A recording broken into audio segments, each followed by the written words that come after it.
दिल्ली गस्त सुंदर भावे ठाकुर कृपारू सफल होईछि। प्रथमे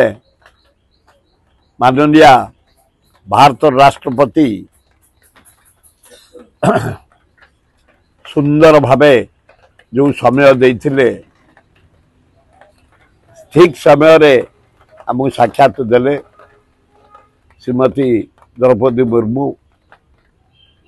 एना सारा विश्व रे ना करछंती सुंदर व्यवहार सुर भाई बोली भी समर्थना देले एवं आम गोटे निमंत्रण करूँ लवंगगिरी पहाड़ एठी चारिटा गिरी खंडगिरी उदयगिरी धौलगिरी लवंगगिरी से पहाड़ उपरे मंदिर तैयारी होची जगन्नाथ मंदिर शिव मंदिर हनुमान मंदिर शिव मंदिर हनुमान मंदिर सरीगलानी आ 15 दिन भितर जगन्नाथ मंदिर संपूर्ण हम डिसेम्बर 12 तारीख होची मुक्ति मंडप अनुसार शुभ उद्घाटन दिवस से दिन 3टा बेले महामयी राष्ट्रपति श्रीमती द्रौपदी मुर्मू पूर्णाहुति देवाई आम निमंत्रण करूँ से विचार करी मु आशा करुच्ची जगन्नाथ एवं शिव महावीर माँ विमला माँ लक्ष्मी आशीर्वाद देवे से आसबे एवं ता सहित गोटे गार्डन इनागुरेशन करेंगे बोली मोर पूर्ण विश्वास कारण आम निष्ठापर भाव सब मंदिर तैयारी कर बगीचा को करूँ से निष्ठापर भाव जगन्नाथ आशीर्वाद देवे द्रौपदी मुर्मू आसी मंदिर पूर्णाहुति घी देवे। द्वितीय रेलवे मंत्री को पाखु गलु सुंदर व्यवहार जटनी रे गोटे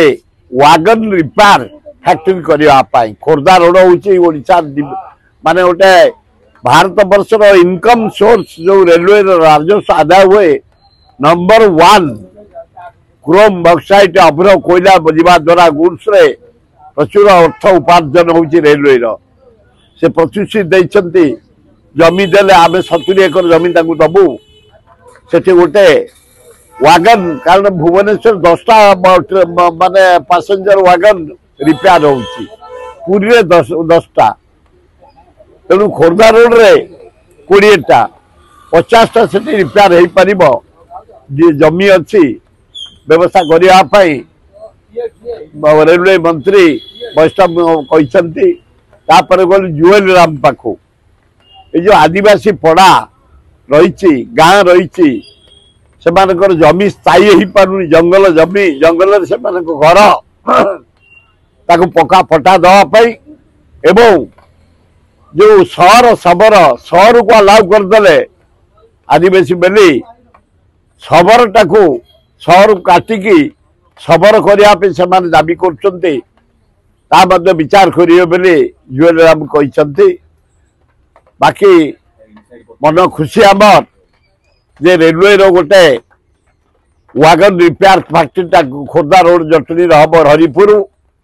आदिवासी माने पट्टा पाई पारे जुएल राम कहते। धन्यवाद।